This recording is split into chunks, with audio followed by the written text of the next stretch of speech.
욥기서 9장 10절에서 16절 제가 봉독해 드리겠습니다. 자, 봉독하겠습니다. 9장 10절부터입니다. 그는 발견치 못하는 위대한 일들과 정령 셀 수 없이 많은 이적들을 행하시는도다. 보라, 그분은 내 곁을 지나가시나 내가 보지 못하며 또한 그분이 나아가시나 내가 그분을 알아차리지 못하는도다. 보라, 그분이 취해 가시는데 누가 막을 수 있으랴? 누가 그분께 무엇을 하시나이까라고 말하겠느냐? 만약 하나님께서 그의 진노를 거두지 아니하시면 교만한 돕는 자들이 그분 아래 굽히는도다. 그런데 내가 감히 어찌 그분께 대답하겠으며 그분과 따지려고 내 말을 택하랴? 내가 의롭다 할지라도 그분께 감히 대답하지 못하고 다만 나의 재판자에게 간구할 뿐이라. 비록 내가 부르짖어 그분이 내게 대답하였을지라도 나는 그분이 내 음성을 경청하셨다고 믿지 아니하리라. 아멘. 자, 우리가 욥기를 참 많은 도움을 받고 있지요. 우리 모두가 신앙이 성숙해 가는 과정 안에서 우리 깊이 고뇌했던 그 수많은 고뇌들이 아마 어떤 고뇌였을까 우리가 많이 궁금해하는 부분들을 성경은 다 끄집어내어서 네가 궁금하고 고뇌하고 걸어왔던 그 지난날 하나님에 대해서 알아가는 과정 속에 있었던 수많은 질문들이 이런 질문이었다라고 꺼내놓는 것이 욥기여서 여러분이 지금 마음속에 하나님 앞에 고민하고 또 대답을 구하는 그런 내용들의 답이 여러분들에게 꼭 되어셔서 이제는 좀 더 하나님 앞에 가까이 또 성숙한 모습으로 서게 되는 동기가 되었으면 하는 기대하는 마음으로 오늘도 이 9장에 있는 말씀으로 여러분과 함께 나눠보려고 하는 것입니다. 자, 우리 저번 주에 말씀드렸던 내용을 일단은 정리를 하고 또 이번 주 주실 말씀을 함께 정리해 보도록 하지요. 지난 주간에 여러분들에게 이렇게 말씀을 드렸었죠. 우리가 더듬고 더듬어 또 돌고 돌아서 우리가 신자라는 주제로 여러분에게 말씀을 드렸습니다. 왜 이렇게 더듬어야 하는가, 또 돌아와야 하는가, 꼭 필연적으로 필요한 것이 우리가 믿음이라는 것이 그저 아무 믿는 대상이 누군지도 모르고 믿어서는 안 되기 때문에 하나님께서 우리가 이런 끝자락까지 고민을 하게 하고 거기에서 답을 주셔서 우리는 지금 이 자리에 와 있다라고 말씀을 드린 적이 있습니다. 구약 성경에는 크게 두 가지 사건을 우리에게 말씀하고 있다라고 말씀을 드린 적 있습니다. 기억하시죠? 하나는 출애굽기 사건, 하나는 바벨론 사건이 사실 구약의 대부분이라고 말씀을 드릴 수 있다고 말씀을 드렸습니다. 이 두 가지 역사적 사건의 성격을 알 수만 있다면 성경이 이 사건이 교리적으로 연결이 되고 사건이 교리적으로 연결이 될 때 이 사건 속에서 하고 싶은 말씀이 뭔지 우리가 정확하게 분석을 해낼 것입니다. 출애굽 사건은 십자가를 다루는 사건이라고 말씀을 드렸고 또 그것은 우리가 죄인이 구원을 받는 과정을 설명한 것이 출애굽기 사건이다. 여기에는 인간의 노력이나 무엇도 담겨 있지 않고 오직 하나님께서 모세를 통해서 기적적으로 이스라엘 백성들을 애굽에서 건진 사건이라고 말씀을 드렸습니다. 그래서 우리가 구원에 우리의 노력이 들어가 있는 것이 아니라 오직 하나님의 기적, 곧 십자가로 우리가 구원받았음을 설명하고자 하는 것이 바로 출애굽기 사건이라고 말씀을 드렸고요. 또 하나는 이미 구원받은 이스라엘 백성들을 이 바벨론이라는 포로 생활을 통해서 이제 죄에서 구원을 받아서 의롭게 되었지만 그 의로운 생활이 되기까지는 필연적으로 우리가 겪어야 할 것이 바로 예수님의 생애를 경험하는 것입니다. 그것이 바로 고난이다라고 말씀을 드리고 있습니다. 오늘 이 욥기는 칭의를 설명하기보다는 바빌론 생활, 곧 의를 설명하는데 초점이 맞춰져 있다라고 말씀을 드렸죠. 왜냐하면 욥은 죄인이 구원받는 과정을 설명하는 것이 아니라 이미 의롭게 된 자가 그 의의 주인공인 하나님을 만나는 과정 속에 우리가 충분히 고뇌하고 고민하고 넘어야 될 과정들이 욥이라는 한 인물을 통해서 우리에게 성경에 담아냄으로 인해서 아까 처음에 서두에 말씀드린 것처럼 저와 여러분이 하나님께 나아가서 궁금해서 이렇게 뭔가 고뇌하고 또 고뇌하고 이렇게 이제 신앙생활을 지금까지 쭉 해왔었는데 아마도 이 내 안에 있었던 이 고뇌들이 뭔지 여러분들이 설명을 해봐라. 어떤 고민을 하고 있냐라고 물었을 때 여러분이 제가 이런 고민을 하고 있었습니다라고 선뜻 꺼내놓지 못했을 것입니다. 왜냐하면은 그 고뇌와 고민이 어떤 것인지 체계적으로 우리 안에 정리가 안 됐기 때문에 그렇죠. 그걸 정리해 주는 것이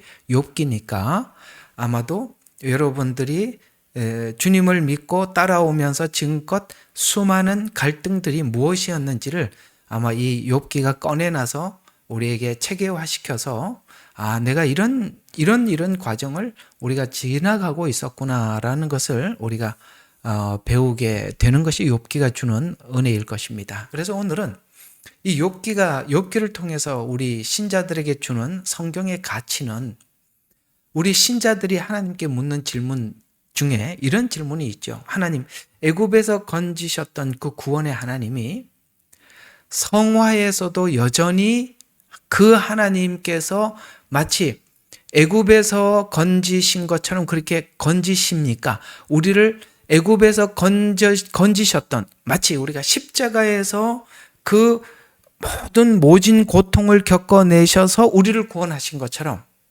오늘도 이제 우리를 구원하셔서 하나님이 하나님의 자녀답게 거룩하게 만드는 이 과정 속에 마치 애굽에서 건지셨던 그 십자가에서 우리를 구원하시는 그런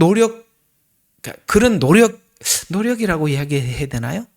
그런 만큼 하나님의 애정을 가지시고 오늘 우리를 성화시키는데 올인하십니까? 라는 질문이죠.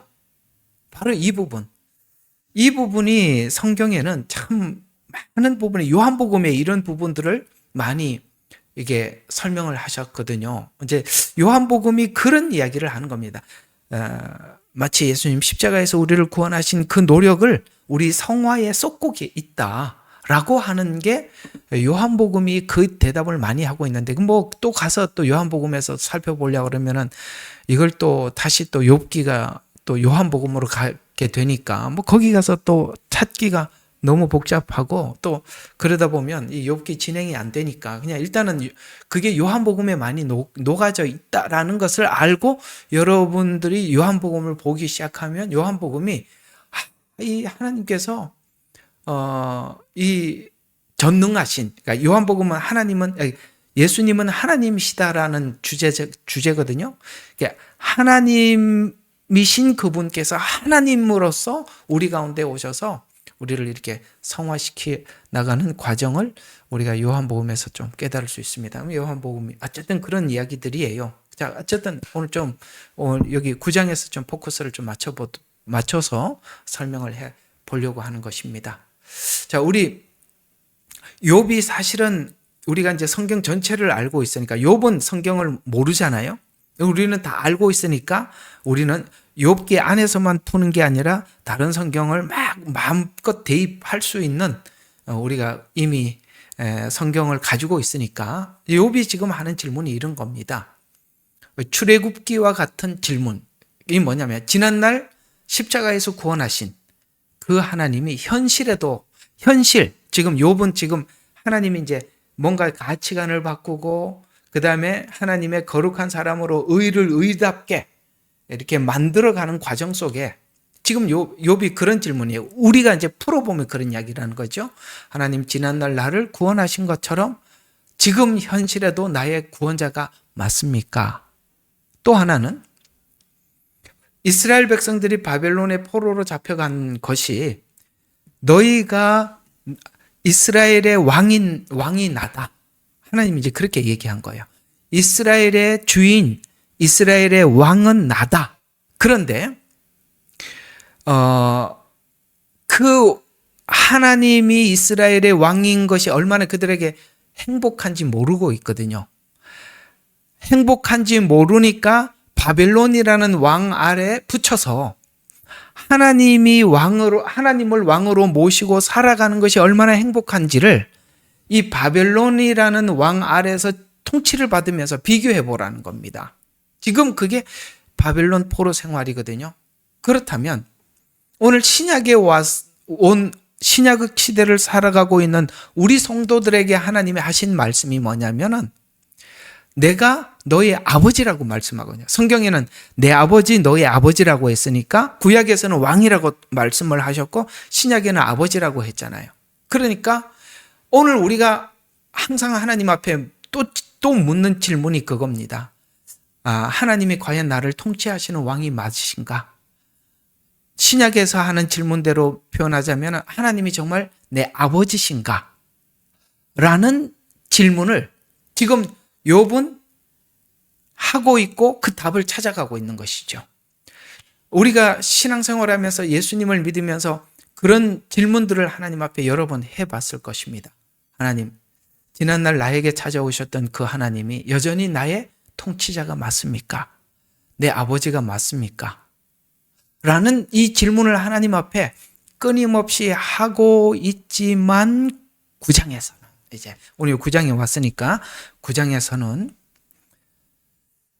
욥이 느끼는 느낌으로는 하나님이 이 질문 앞에 대답을 하지 않더라라고 말을 하는 게 오늘 욥이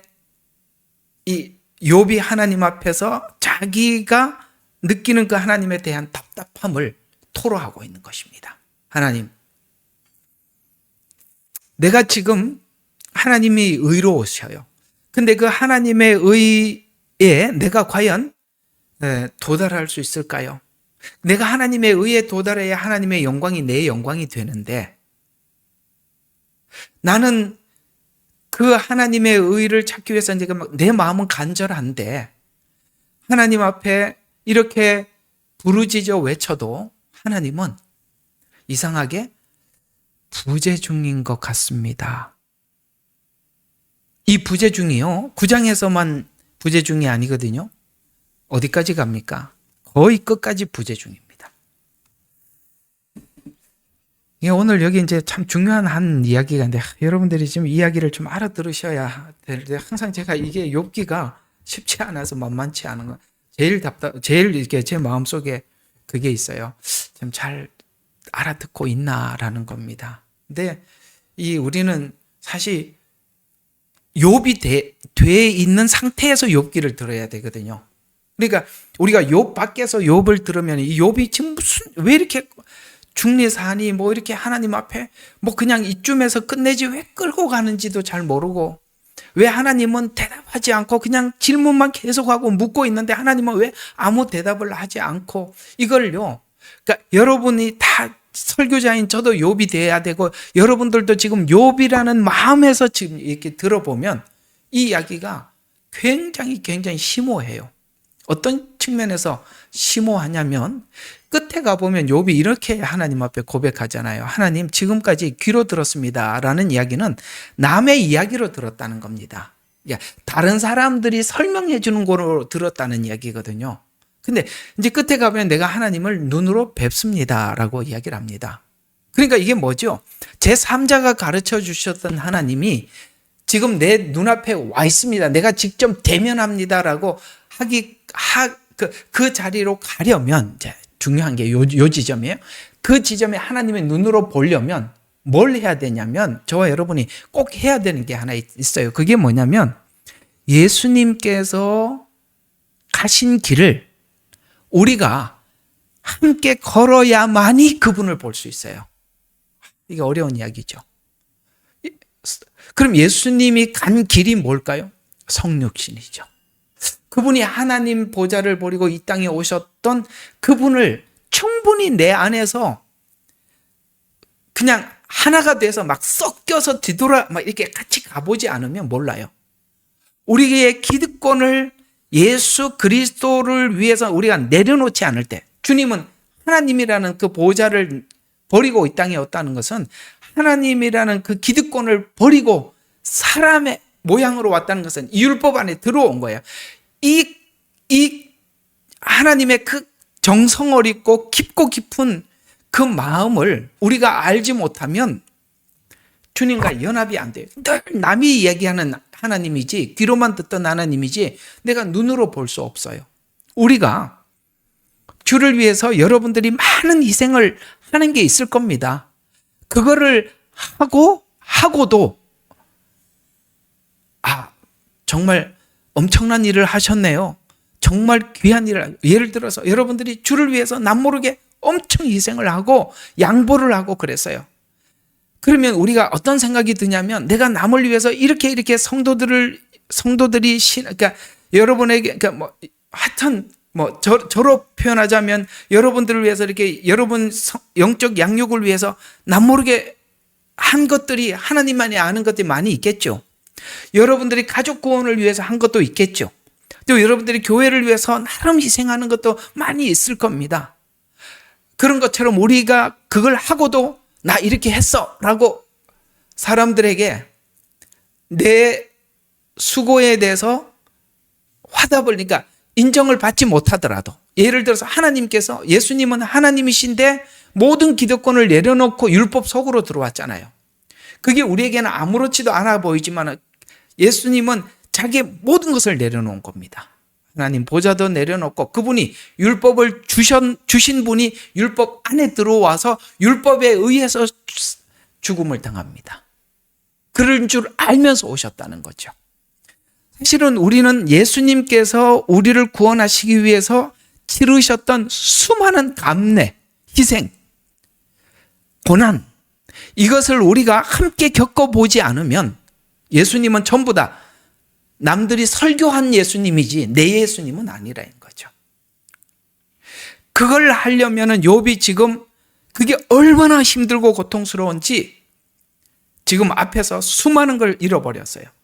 마치 예수님께서 하늘 보좌를 버리고 이 땅에 오셨듯이 욥이 가졌던 소중한 것을 다 잃었어요. 자녀도 잃었고 재산도 잃었고 다 잃었습니다. 예수님이 다 버리셨듯이.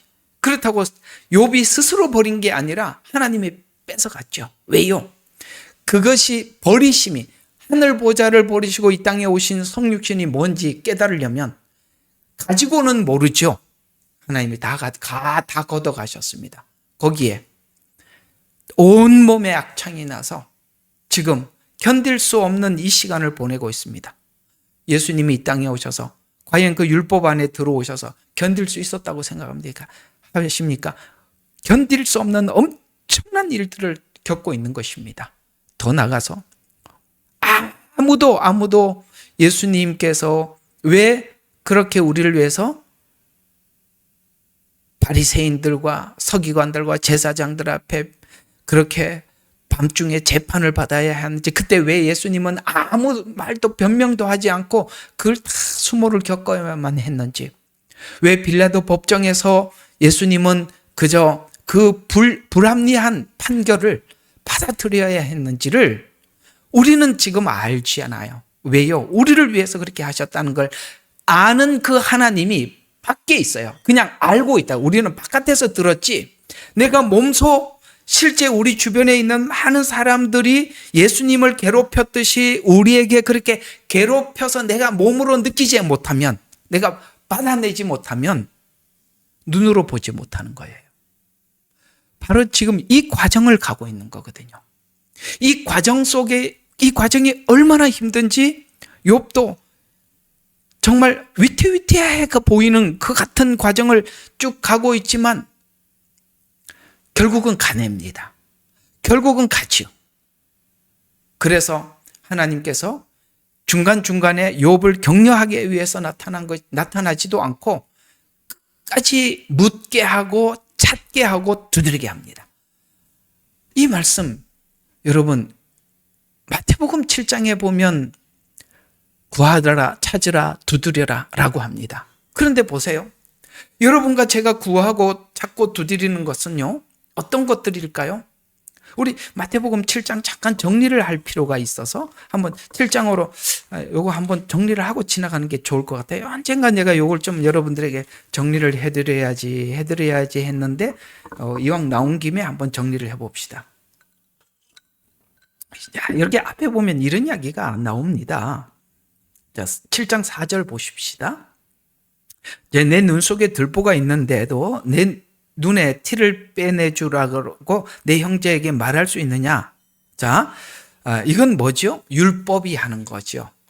니한테 티가 있다, 뭐 있다, 이렇게 남들에게 이렇게 지적하는 건 율법이 하는 겁니다.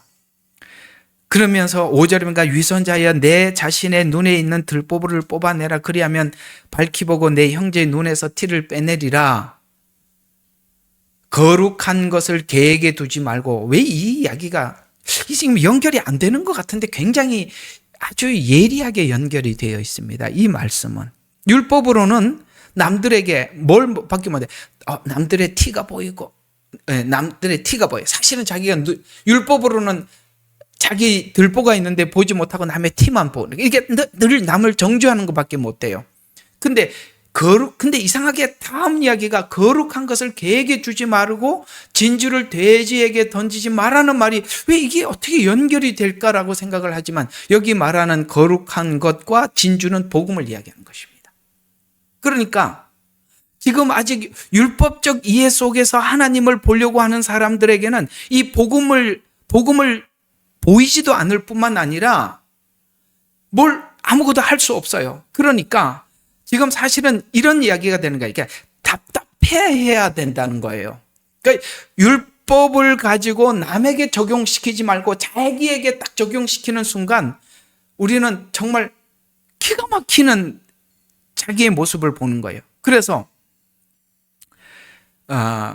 이렇게 눈을 빼도, 그러니까 눈을 빼도 해결하지 못하고 손을 잘라도 해결하지 못하는 이런, 내가 지금 하나님 율법으로 내 자신의, 오늘 이제 9장은, 그러니까 오늘 여기 욥기 9장은요, 하나님의 심판대 앞에 서 있는 자기 자신을 지금 자각하고 있는 거예요.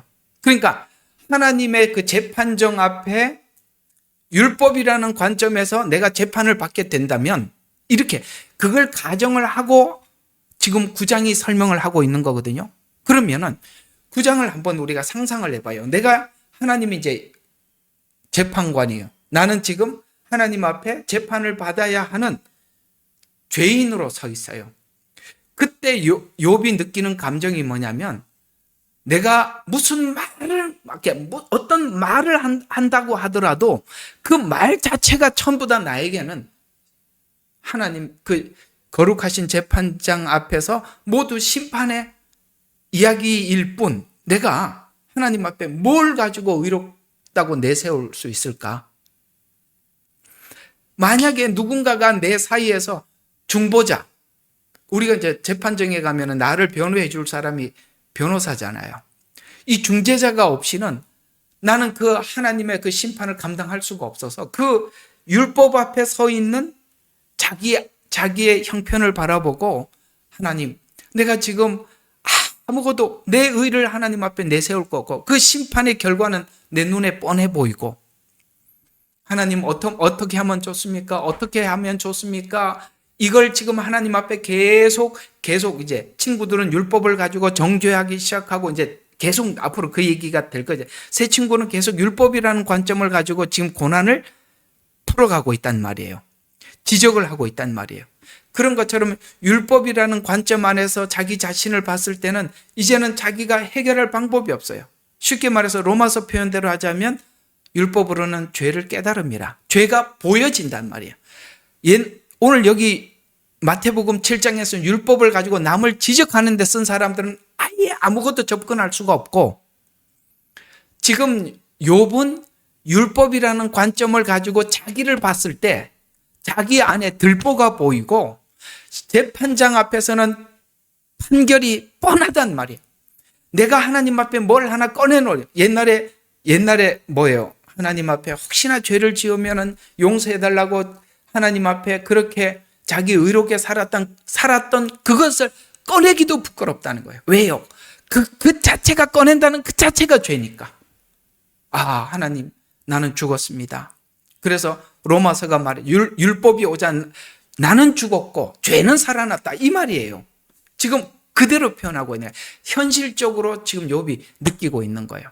그러니 이제 이 낭패, 이 큰일 나 있는 이 상황을 욥이 극복하려면 스스로 이 자리에서는 빠져나갈 길이 없고, 누군가가 구원자가 있어야만이 내가 여기서 구원을 받을 텐데, 드디어 마태복음 7장에서 말한 것처럼, 하나님, 이제 내가 나를 보니 나는 정말 죄 덩어리입니다. 그러니 하나님, 이제 이 문제를 해결할 수 있는 그분을 하나님 제가 찾습니다. 두드립니다. 구합니다. 지금 그 말이거든요. 마태복음 7장의 말씀이. 지금 오늘 욥은 실제 이 상황 앞에 서서 하나님 앞에 자기 현실을 보고 하나님 앞에 찾고 두드리고 구합니다. 누구를요? 오늘 아까 보니까 중재자를. 이게 오늘 9장의 포인트는 중재인이 33절이죠. 우리 사이에 중재인이 없으니 우리 둘의 손을 얹을 자도 없도다. 이게 화평을 이렇게 손을 얹을 자가 없다는 것은 하나님과 우리 사이에. 그래서 주님이 오셔서 그랬죠. 그분은 우리가 하나님과 우리 사이에 화평이신지라라고 말씀하고 있습니다. 이해가 되세요? 이 답답함. 사실은 우리가 이런 과정을 통해서 내가 죄인이라는 것을 내가 인지를 해야 되고요.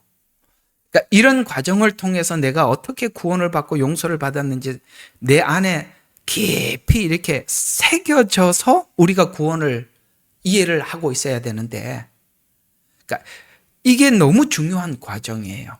정말 이게 필요해요. 우리 이제 예수 믿는 신자들이 사실은 우리가 예수를 믿고 난 이후에도 하나님께서 여러분과 제가 이런 과정을 넘어서서 구원을 받았다라는 이해를 하나님이 하게 하실 겁니다. 그게 예수 믿기 전에는 이렇게 깊은 고뇌까지는 가지 않아도 우리가 믿고 난 이후에도 우리가 늘 이 문제를 해결하고 이해해 보기 위해서 우리가 신학을 배우기도 하고 주석을 보기도 하고 또 사람들하고 논쟁을 해보기도 하고 그렇지만 사실은 거기에는 답이 없습니다.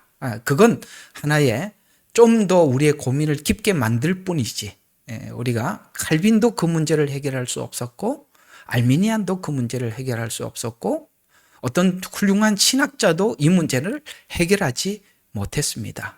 이건 각자가 주님과의 만남 안에서 이해가 되는 부분입니다. 그렇게 가장 중요한 것은 우리가 주님을 만나야 돼요.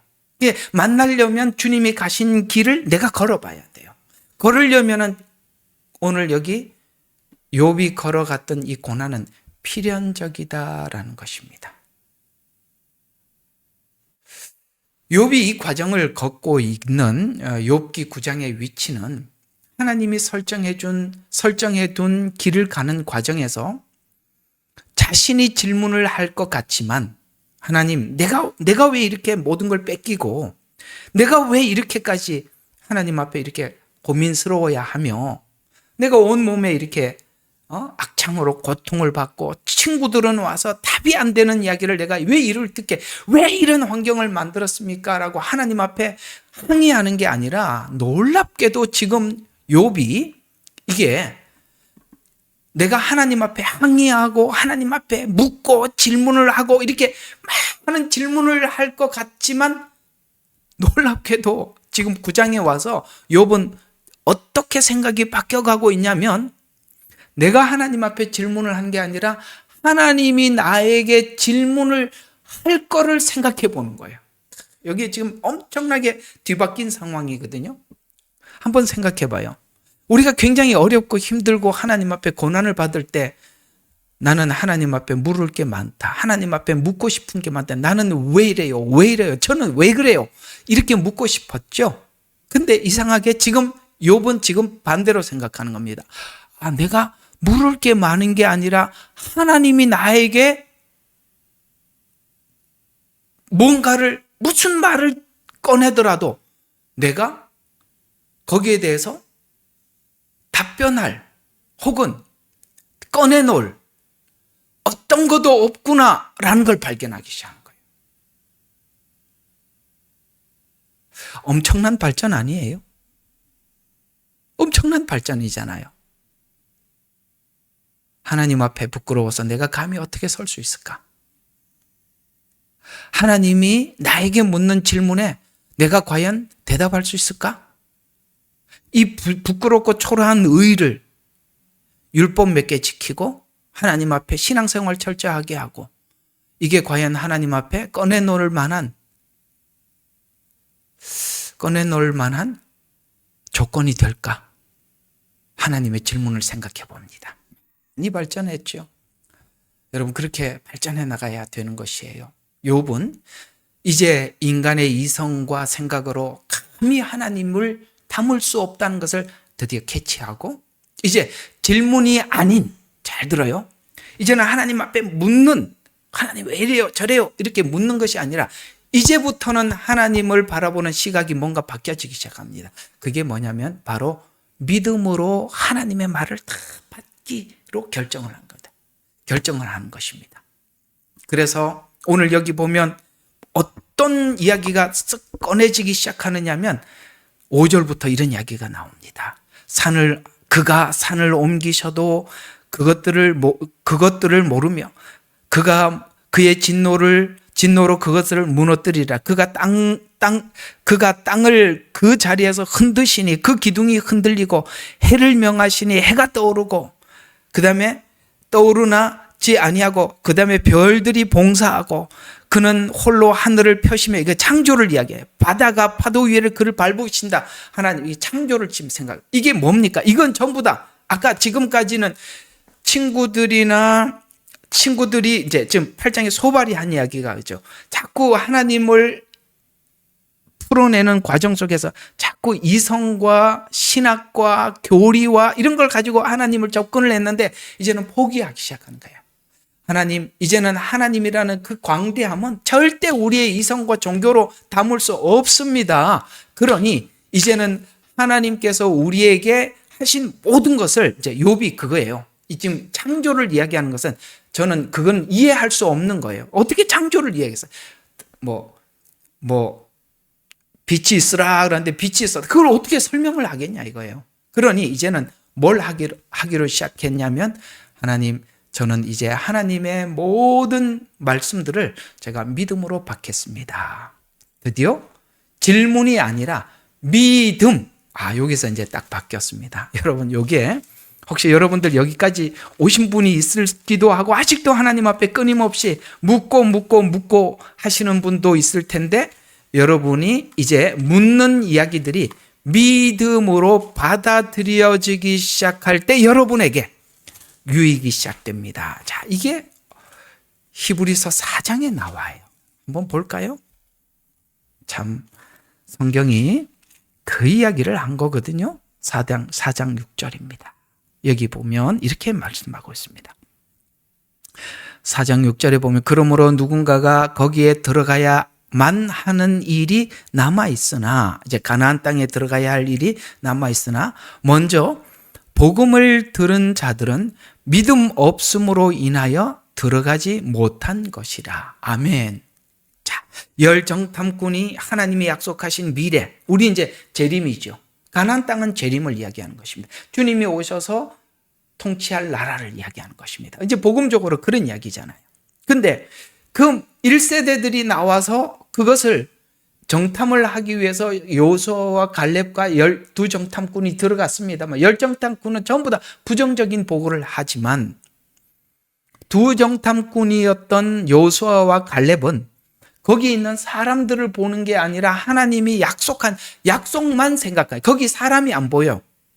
야, 그 땅에 있는 사람들이 거구더라. 왜? 그 땅이 얼마나 풍성하고 열매가 풍성했으면 그걸 먹고 사람들이 저렇게 컸다. 하나님이 주신 땅에 우리도 들어가면 그 복을 누릴 거다. 사람을 본 게 아니라 뭘 봤어요? 하나님의 약속을 봤어요. 그게 바로 믿음으로 봤다는 이야기를 오늘 말씀하고 있는 거예요. 또 히브리서 4장 2절을 보세요. 복음을 전해 들은 것은 그들이나 우리나 마찬가지나 전파된 말씀이 그들에게 유익되지 못함은 것은 그것을 들은 자들이 믿음을 결합시키지 못했기 때문이라. 믿음이라는 단어가 나옵니다. 지금 오늘 이 히브리서 4장에서 하는 이야기는 그 얘기예요. 자, 우리가 많은 사람들이 약속을 받고 이제 출애굽을 하고 하나님 기적을 통해서 애굽에서 나와서 지금 광야를 왔어요. 하나님이 주시고자 했던 땅은 광야가 아니라 가나안 땅이니까 그 땅을 정탐하라고 보냈어요.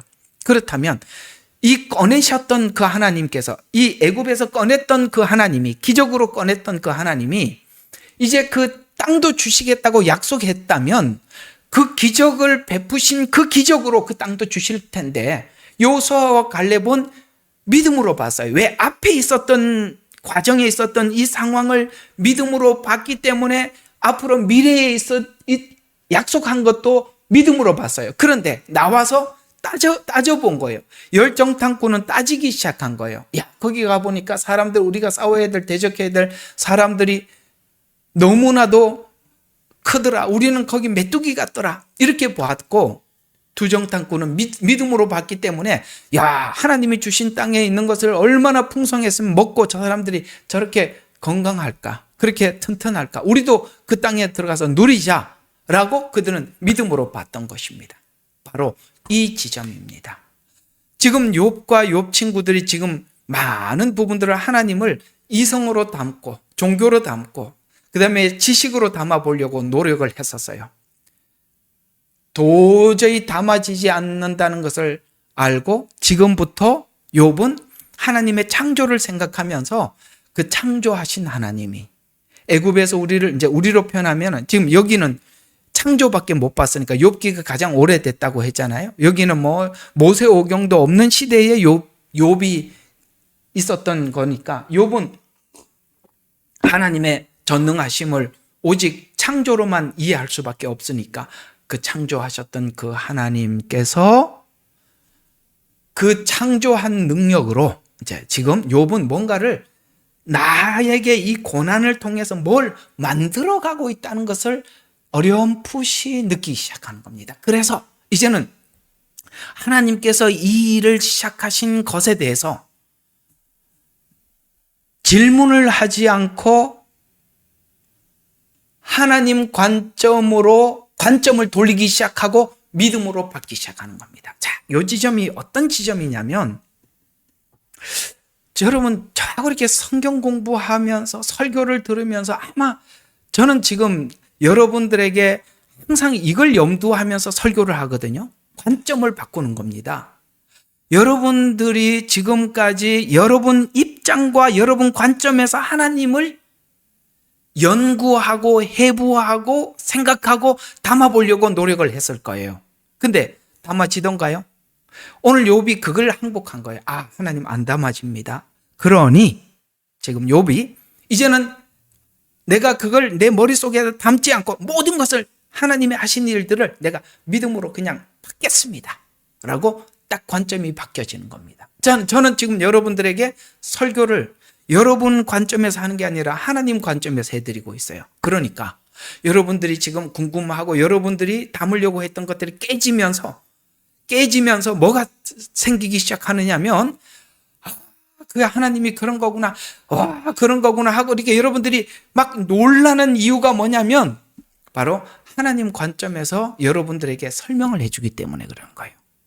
욥이 지금 요 지점을 넘어가고 있습니다. 관점이 자기 관점에서 하나님을 보는 것에서 딱 멈추기 시작하고 하나님 관점에서 믿음으로 받기 시작하는 겁니다. 그게 히브리서 4장 2절과 6절이에요.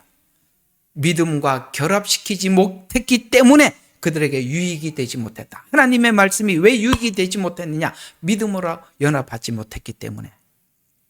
앞으로 히브리서 4장 6절은 가나안 땅, 주님이 이 땅에 오셔서 이제 우리를 심판하시고 이제 앞으로 미래에 있을 예언들이죠. 이스라엘 백성들이 볼 때는 앞으로 그 가나안 땅, 그것은 그 안에 들어가느냐 못 들어가느냐는 누구는 광야에서 죽고 여호수아 갈렙은 들어갔죠. 왜요? 믿음이 있어서 믿음으로 받아들였기 때문에 들어갔다라고 말씀을 하고 있는 것입니다. 자, 믿음이라는 관점으로 이제 욥은 달라지기 시작하는 것입니다. 그래서 이제 욥은 지난날 하나님을 이해하려고 했던 접근 방법, 이성, 논리, 신학, 그 다음에 율법, 여기서 이제 내려놓기 시작합니다. 자, 이제 다음 주에 해야 될 이야기를 조금 더 여기다가 이제 덧붙여 놓으면 이제 그 이야기가 되는 겁니다. 이렇게 관점을 딱 바꾸고 나니까 이제 뭐가 굉장히 중요한 하나가 딱 바뀌어지는데, 그게 뭐냐면 율법을 보는 시각이 달라지기 시작합니다. 율법을 보는 시각. 자, 율법을 보는 시각이 달라진다는 게 엄청나게 중요한 거거든요. 저는 여러분들에게 이게 율법과 은혜에 대해서 구분을 하는 이런 노력을 많이 해왔고, 여러분들에게 율법과 은혜에 대한 구분을 많이 설명해 왔습니다. 여러분, 율법과 은혜에 대한 구분을 하고 나니까 여러분들에게 자유가 생길 겁니다. 율법으로부터 자유함이 생기기 시작할 겁니다. 율법이 분명히 우리의 심판의 이유가 되는 건 맞습니다. 왜? 이스라엘 백성들은 하나님께서 주신 율법이라는 관점에서 떠났기 때문에 심판을 받았던 거거든요. 근데 욥기에서 왜 하나님이 침묵하시는지 아십니까? 이게 굉장히 놀라운 이야기예요. 친구들은 전부 다 율법이라는 잣대를 가지고 고난을 해석하기 위해서 욥에게 들여댔어요. 그때 하나님은 한 번도 임재하지 않았어요. 한 번도 그 사이에 나와서 아무 말도 하지 않았어요. 왜 하지 않았을까요? 만약에 그 율법을 가지고 정죄하는 자리에 하나님이 나타났더라면 다 끝났습니다. 하나님께서 다 끝났습니다. 이 이야기는 어디에서 나오는 이야기냐면요, 하나님께서 모세에게 율법을 주시죠. 그때 요 모세는 하나님을 볼 기회가 되었었습니다. 그러나 하나님은 모세와 얼굴을 마주치지 않습니다. 얼굴을 가리시고 그냥 지나가 버리죠. 그리고 장로들이 올라올 때 그 하나님의 그 두려움 앞에 섭니다. 그래서 장로들이 이야기를 합니다. 하나님, 우리 앞에 나타나지 말아주세요. 그냥 모세에게 말씀해 주시고 그냥 우리는 그 이야기를 전달만 받겠습니다. 하나님은 모세에게 보이시지 않으셨어요. 그리고 그 장로들에게도 보이지 않았습니다. 왜요? 율법을 수여할 때 인간이 그 앞에 서면 오직 오늘 욥이 겪었던 이 두려움, 오늘 여기 두려움이라는 이야기가 나오거든요. 26절을 보세요. 그리하면 내가 말하고 그분을 두려워하지 아니하리라. 그러나 나는 지금 그런 처지에 있지 않다. 왜? 중재자가 없으니까. 34절에도 보니까 그가 막대기를 내게 가져가시고 그의 두려움으로 나를 무섭게 하지 않기를 원하노라. 왜요? 하나님의 법정에 섰단 말이에요.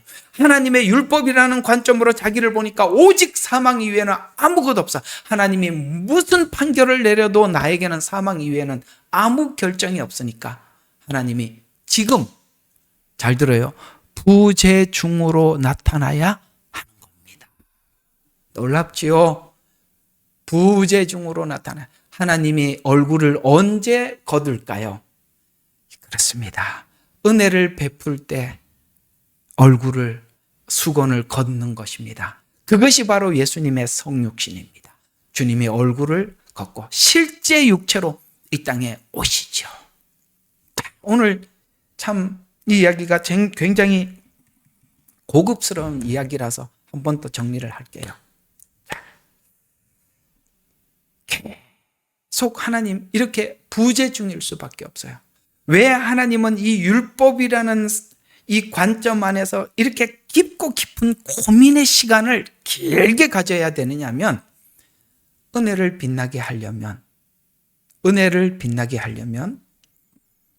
율법이라는 관점 속에서 내가 완전히 죽어 있는 하나님의 무슨 말을 하더라도 우리는 사망 위에는 아무런 선고가 떨어질 수밖에, 하나님은 그 선고 위에는 우리에게 어떤 선고도 내릴 수 없는 그런 형편에 와 있다라는 사실을 우리가 처절하게 인식을 해야 돼. 그래서 오늘 여기 보니까 그분을 두려워하지 아니. 그러나 나는 그런 처지에 있지 아니하노라. 왜요? 율법이라는 관점에서 나는 지금 이 상황에서 하나님의 그 판결에서 벗어날 아무런 준비가 되어 있지 않음을 철저하게 알 때, 우리가 나중에 예수님을 만났을 때 예수님을 강력하게 붙잡게 될 것입니다. 구하라, 찾으라, 두드려라. 언제까지요? 처절하게 내 상황과 형편을 하나님 앞에 완전히 인식할 때까지. 오늘 마태복음 7장은 구하라, 찾으라, 두드려라 말씀하고 있는 것입니다. 오늘 이야기 여러분들에게 도움이 됐으면 좋겠습니다. 다음 주에 오늘 이 9장을 한 번 더 이어가서 좀 더 정리해 보도록 하겠습니다. 기도하겠습니다. 하나님, 율법 앞에 선 인간은 하나님의 심판의 선언 이외에는, 또 사망이라는 선언 이외에는, 지옥이라는 선언 이외에는 아무 판결도 받을 자격이 없다는 것을 처절하게 깨닫게 수밖에 없습니다. 아버지 하나님, 그래서 이런 인식을 하는 죄인들을 찾아오셔서 아버지 하나님, 이 복음을 전달해 주셔서 감사합니다. 우리가 지난날 우리의 모습들을 상상해 보면 그저 아버지 하나님, 하나님에 대해서 개방은 되었고 계시는 되었는데 하나님께서 그 계시를 열어주지 않으니 우리는 아버지 하나님, 여러 신학자들의 아버지 하나님,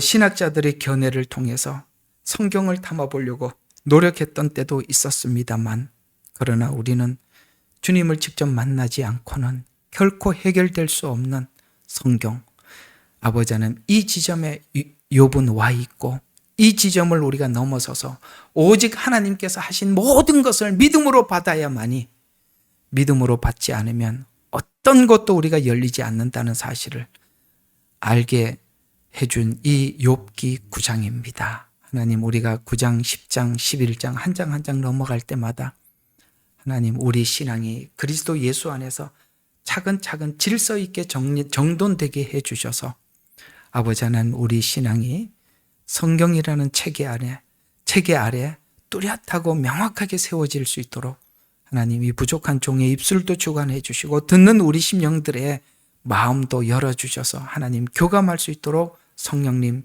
이 시간 도와주시옵소서. 예수님 이름으로 기도드렸습니다.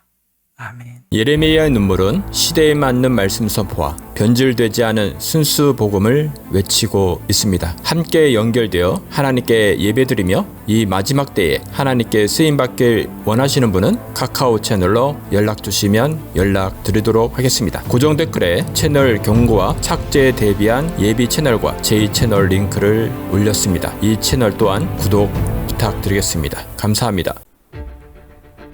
우리는 역사상 가장 중요한 시점을 지나고 있습니다. 하나님께서는 하나님의 일을 하시기 전에 사람을 준비시키셨음을 우리가 알고 있습니다. 하나님 말씀은 마지막 때에 대추수, 대부흥의 때가 있다고 분명히 예언하고 있습니다. 아멘. 하나님의 말씀이 그대로 성취될 것을 믿습니다. 예레미야 눈물은 잠자는 교회와 영혼을 깨우기 위해 노력하고 있습니다. 이 가슴 뛰는 일에 함께 하길 원하시는 분은 카카오 채널로 연락 주시기 바랍니다. 당신은 위대한 하나님의 사람입니다.